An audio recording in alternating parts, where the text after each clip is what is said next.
अस्सलाम वालेकुम व्यूअर्स, मैं आपकी मुलाकात करवा रहा हूँ माजिदा नवीद से, जो एमडी हैं in future insight private limited company की, जो मार्केट रिसर्च कंपनी है।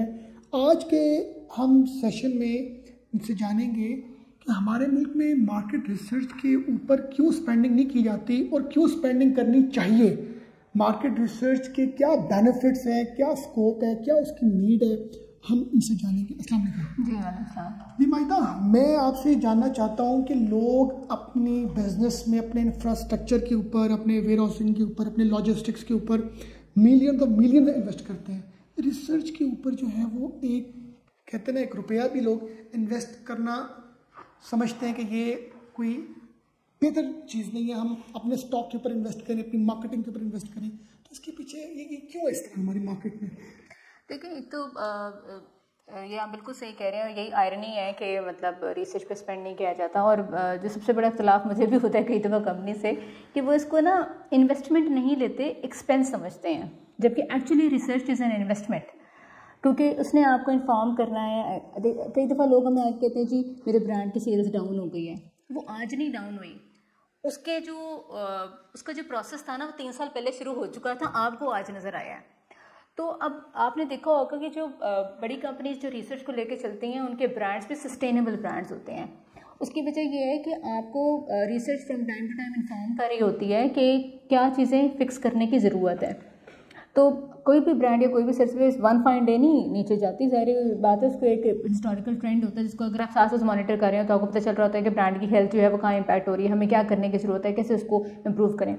अच्छा, एक और जो चीज़ जो मुझे लगता है ना हुसैन, जिसकी वजह से लोग रिसर्च, क्योंकि रिसर्च ना क्योंकि एडवर्टाइजिंग की आउटपुट आपको नज़र आती है वीडियो प्रोडक्शन की सूरत में कि जी हमने डिज़ाइन करवाया था, बिलबोर्ड नज़र आ गया, कार्ड डिज़ाइन कराया था, विजिटिंग कार्ड सामने है आपके, कोई एक्टिवेशन कराई थी, तो वो टेंजिबल आउटपुट्स हैं। शायद रिसर्च का जो है वो इनटेंजिबल आउटपुट है, क्योंकि हम बेशक हम वो क्या से कहते हैं 1000 रुपये की रिसर्च करें या 1 करोड़ की रिसर्च करें, देते हैं हम एक डॉक्यूमेंट ही है, एक प्रेजेंटेशन होती है, और वो प्रेजेंटेशन आपका काम कम नहीं करती, वो आपका काम बढ़ा देती है।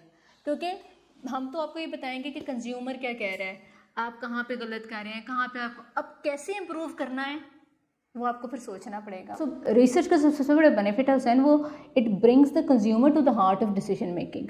ना आपकी बात सुननी है, ना मेरी बात सुननी है, सुननी है कंज्यूमर की, क्योंकि कंज्यूमर इज़ द किंग। वो आपको जो इंसाइट देगा, वो जो उसकी पसंद है नापसंद है, उसके मुताबिक आपने अपनी स्ट्रैटेजी को अलाइन करना है। और ये आप और मैं कर भी नहीं सकते कॉन्फ्रेंस रूम में बैठ के, जब तक हम अपने कंज्यूमर के क्लोज नहीं होंगे। और कंज्यूमर को क्लोज करने का जो ब्रिज बनती है, वो मार्केटिंग रिसर्च टाइप की कंपनीज बनती है, जिस तरह हम हैं। रिसर्च के हवाले से आप कोई शॉर्ट सा मैसेज दें हमारे व्यूअर्स को कि रिसर्च ना करवाने के डिसएडवांटेजेस और करवाने के एडवांटेजेस क्या हैं?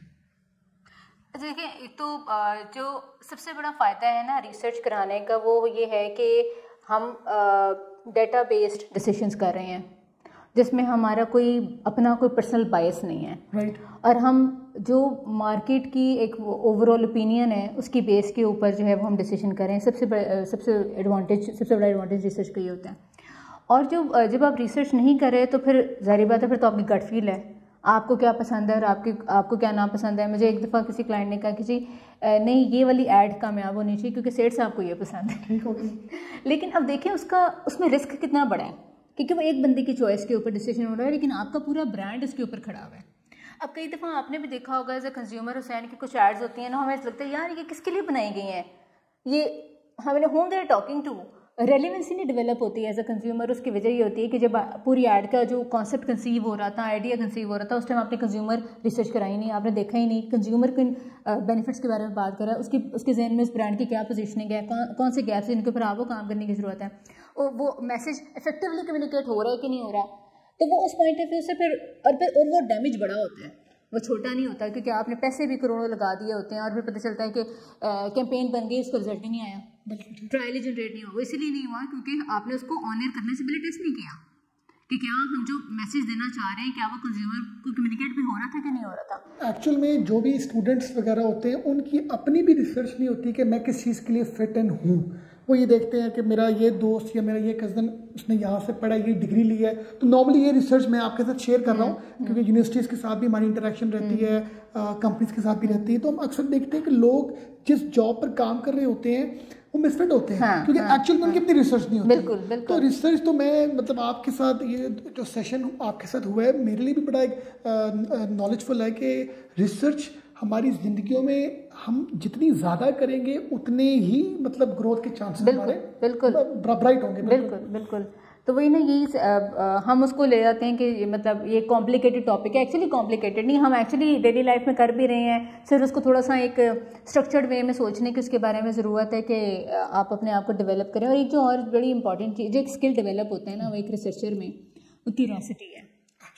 Curiosity to know something, curiosity to understand behind the obvious. So वो जो एक स्किल डेवलप होता है ना, वो आपको किसी भी फील्ड में हेल्प करेगा। नॉर्मली स्टूडेंट्स वगैरह जब अपनी डिग्री कंप्लीट करते हैं तो उनके माइंड में 3-4 तरह के डिपार्टमेंट्स होते हैं, sales department, marketing, HR, admin. मगर कहीं पर कोई रिसर्च से रिलेटेड कोई भी जो कैंडिडेट होता है या एप्लीकेंट होता है उसके माइंड में नहीं आता कि जी मैंने रिसर्च डिपार्टमेंट में काम करना है। रिसर्च डिपार्टमेंट में क्या ग्रोथ है, क्या स्कोप है, क्या जॉब अपॉर्चुनिटीज़ हैं और क्यों इसमें आना चाहिए, और ये किस हवाले से बड़ा एक बेनिफिशियल डिपार्टमेंट है, ये एक बेहतर फील्ड है। ये अगर अपना एक्सपीरियंस शेयर कीजिए। अच्छा, एक तो जो मार्केटिंग रिसर्च है वो ग्लोबली $100 बिलियन की इंडस्ट्री है। अच्छा, इट इज़ दैट बिग, और पाकिस्तान में भी इसका बहुत स्कोप है। और देखिए रिसर्च जो है एक फुल फ्लेज करियर है। मुझे कई लोग पूछते हैं कि अच्छा why did you stick with this career, because I have spend like more than 20 years now. जो हुसैन बड़ा सेटिस्फाइंग है, बिकॉज आप जब किसी एक कंपनी में काम करते हैं ना तो आप सिर्फ उसी कंपनी की कैटेगरीज, सर्विसेज, प्रोडक्ट्स के बारे में आपके पास नॉलेज होती है। रिसर्च में जो काम करने का सबसे बड़ा एडवांटेज है वो आपका एक डाइवर्स जो नॉलेज बैंक डेवलप होता है। I mean people are adopting freelancing as a career.